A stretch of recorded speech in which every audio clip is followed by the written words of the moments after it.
helicopters recently in many states to drop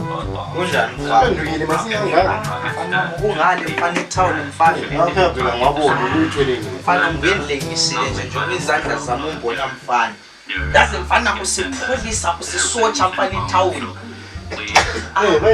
Mfana yazi bangigwajisa mfana uyabona amadola amasenjani mfana cabanga ngasenguqe phansi ngedolo sencingo kungumfana omncane mfana kusithi wayi ngafakwa ngalokhu ubuninja lo bathi mas mfana i-style fashion mfana wami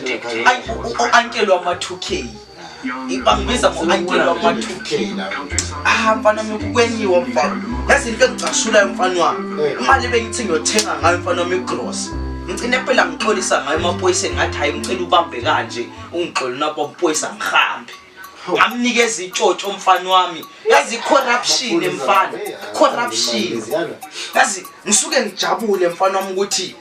yabona emzimbeni ngilamasotsha mfana ngilamapolisa ngabe ndamapholisa mfana wami ngabe uma ngishaya ipapa mfana wami nenyama ngabe vele inyama vele ifika ayifiki nasesiswini mfana wami so uthi wena uyawathemba amasotsha ngikona etown ebekhona mfana manje amasotsha angela nje ahlale egangeni abilambile wona vela ongele sithwala kufike sisi aqeda ongathintita yakutshela manje sizoba yini mfana ngale corruption eZimbabwe lapha uyidla lapha ebotshelwe khona nke idla lapha ebotshelwe khona so amasotsha azakusidla khona lapha emzimbeni angisenathando mfana wami imali yami ihambile mfana sigqoke reed la ngikuza ungikhuza ngama reed une reed namuhla usidabudabu mfana